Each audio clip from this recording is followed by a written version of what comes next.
हमारे जो भी बच्चे बीए फर्स्ट सेमेस्टर में हैं और इंग्लिश लिटरेचर सब्जेक्ट पढ़ते हैं मेजर सब्जेक्ट के रूप में या माइनर सब्जेक्ट के रूप में, तो उनके लिए आज का ये वीडियो बहुत ज्यादा इम्पोर्टेंट होने वाला है।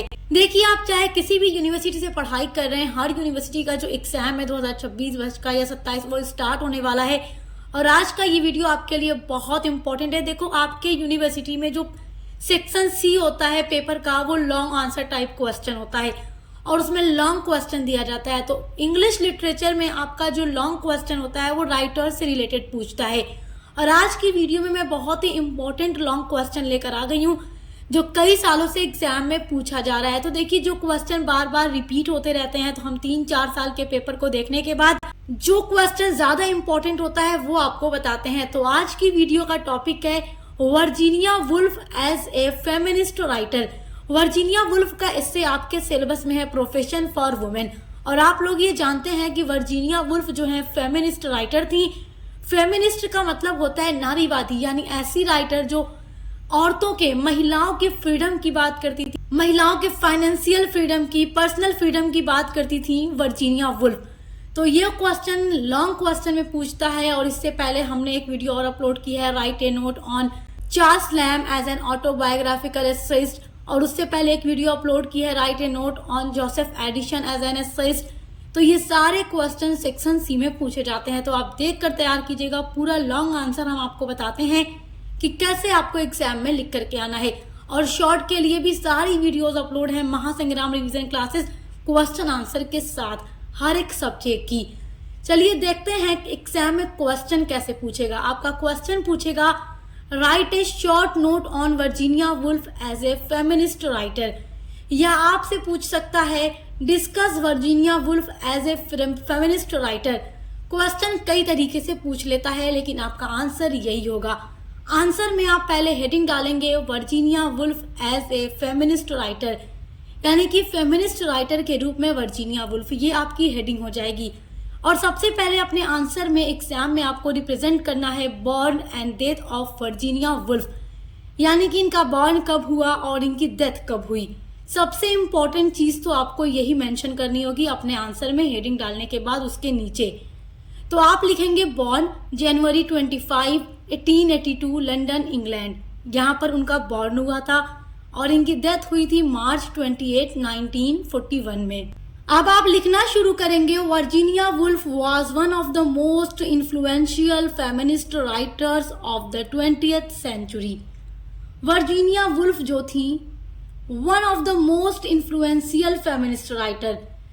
देखो, इन्फ्लुएंशियल मतलब होता है प्रभावशाली, फेमिनिस्ट मतलब नारीवादी, यानी ऐसी राइटर जो महिलाओं की फ्रीडम की बात करती हो। क्योंकि देखो, जिस टाइम पर वर्जीनिया वुल्फ थी उस टाइम पर औरतों को बहुत दबा कर रखा जाता था और जो सोसाइटी होती थी उसमें जो आदमी लोग होते थे वही मेन होते थे। मतलब हर एक चीज की फ्रीडम उनको थी, कमाने की फ्रीडम, पढ़ने की फ्रीडम, हर एक चीज की। और औरतों को कुछ भी नहीं था, मतलब उन्हें हमेशा दबाकर घर के अंदर रखा जाता था कि तुम घर का काम करो, बाहर जाने का तुम्हें कोई अधिकार नहीं है, कोई राइट ही नहीं है।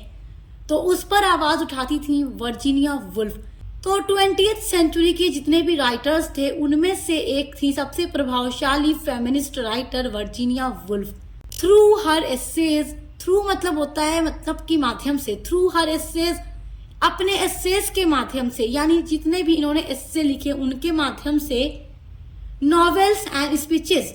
तो इन्होंने जितने एसे लिखे, जितने भी नॉवेल्स लिखे या जितने भी इन्होंने स्पीच लिखी, जो भी भाषण लिखे, उनके माध्यम से शी एक्सप्लोर्ड। शी मतलब वह, एक्सप्लोर्ड मतलब इन्होंने व्यक्त किया या आवाज उठाई, the struggles, emotions and inner lives of women. तो वर्जीनिया वुल्फ ने अपने एसेज, नॉवेल्स और स्पीच के थ्रू महिलाओं के स्ट्रगल यानी संघर्ष की, उनके इमोशन यानी भावनाओं की, इनर लाइव्स मतलब होता है जो जीवन की, आंतरिक जीवन की जो बात होती है उस पर इन्होंने आवाज उठाया, उसको व्यक्त किया। इन्होंने बताने की कोशिश की कि वुमेन्स कितना ज्यादा स्ट्रगल करती हैं, इनकी इमोशंस क्या हैं और ये अंदर से क्या क्या सोचती हैं।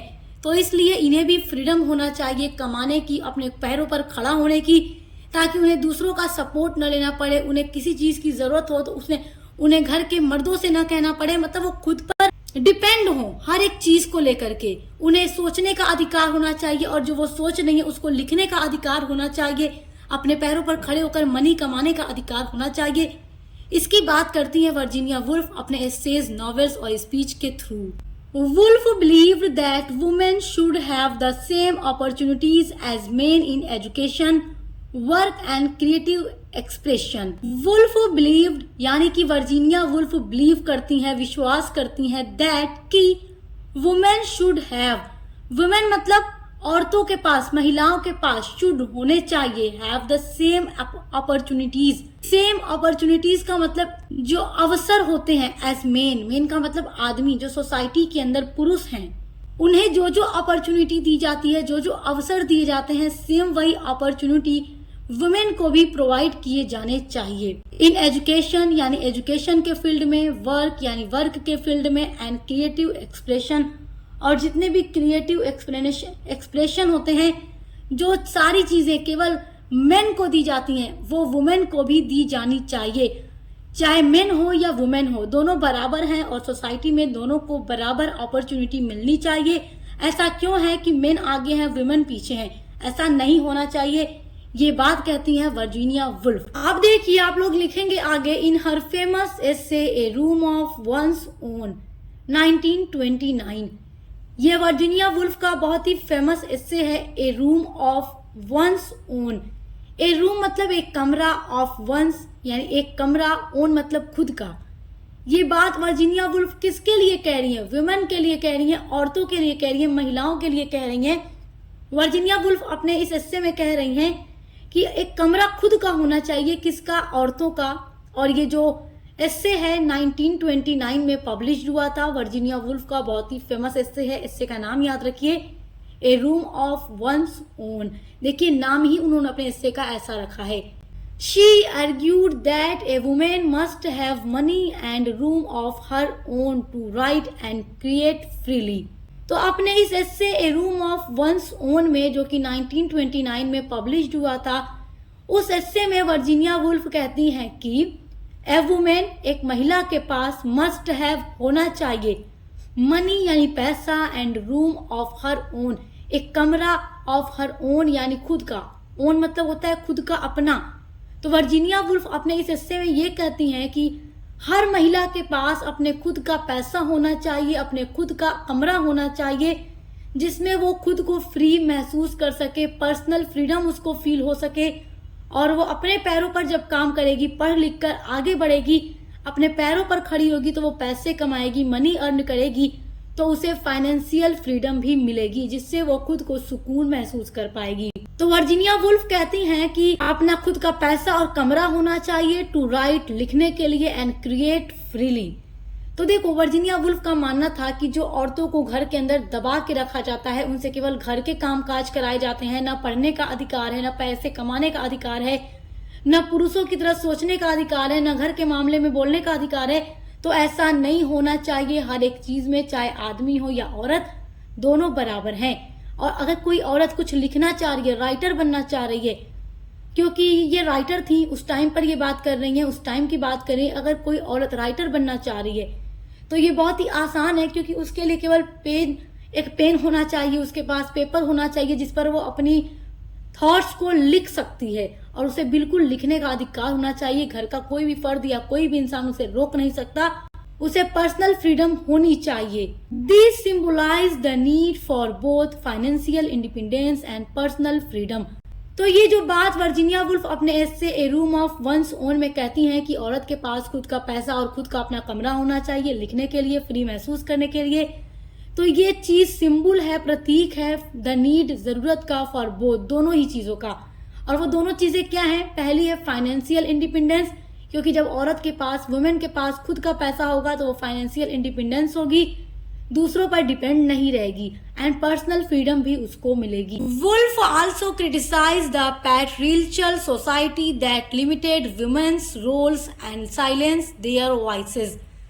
वर्जीनिया वुल्फ आल्सो क्रिटिसाइजेस, देखो, क्रिटिसाइज मतलब होता है आलोचना करती हैं, तो वर्जीनिया वुल्फ इस चीज की भी आलोचना करती हैं कि जो पैट्रियर्कल सोसाइटी है, इसका मतलब क्या होता है कि ऐसा समाज, ऐसी सोसाइटी जो प्रतिसत्तात्मक हो, जिसमें मालिक कौन हो? आदमी हो, पिता मुखिया हो और पिता के बाद बेटा हो, यानी जो सोसाइटी है उसमें मेन मालिक कौन होगा, मेन मुखिया कौन होगा, पुरुष होगा, आदमी होगा, ना कि औरतें। और उस सोसाइटी में औरतों को कोई फ्रीडम नहीं मिल पाती, उन्हें दबाकर रखा जाता है।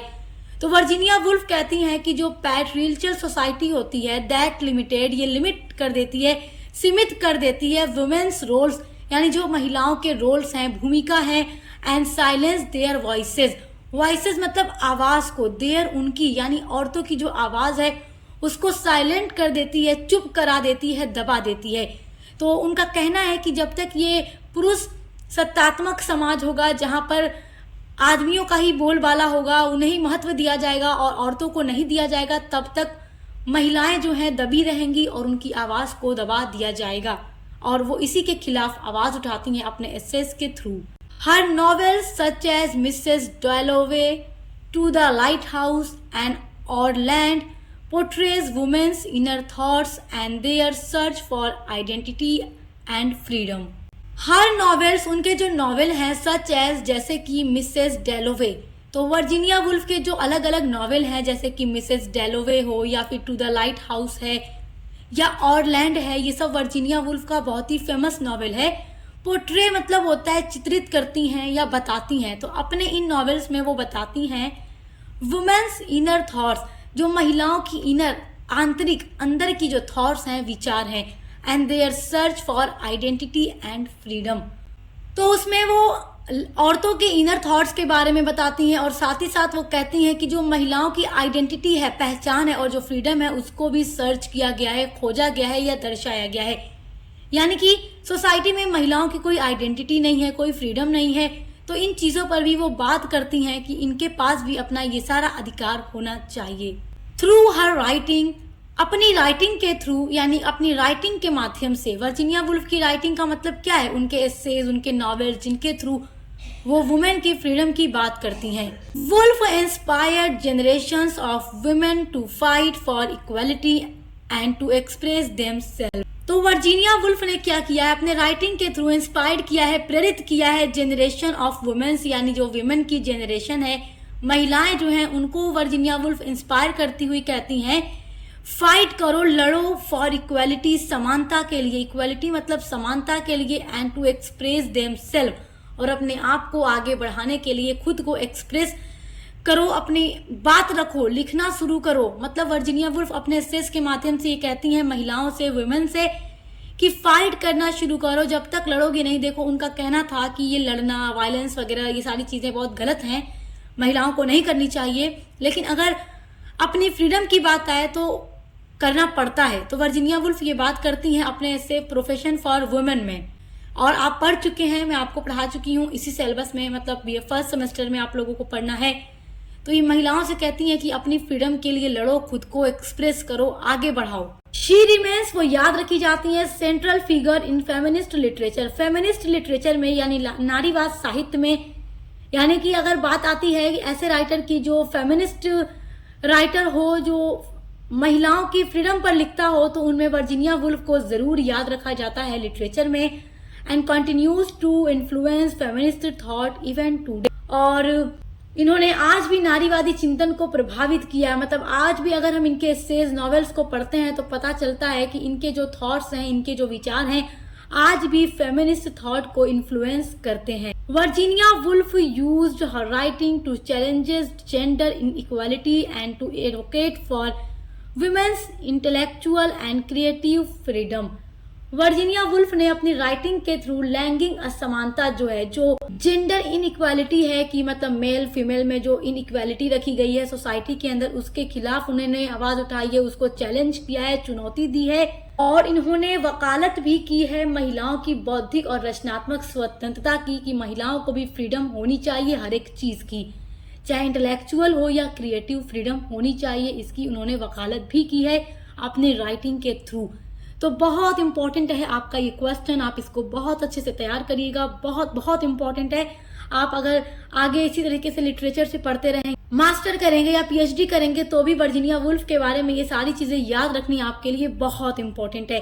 तो वैसे ही हर एक सब्जेक्ट की क्लासेस हम लेकर आ रहे हैं, एग्जाम के लिए इंपॉर्टेंट क्वेश्चन आंसर की वीडियोस प्रोवाइड कर रहे हैं। तो आप चैनल को सब्सक्राइब करना मत भूलिएगा, क्योंकि BA के लिए बेस्ट चैनल है। अब मिलते हैं अगली वीडियो के साथ।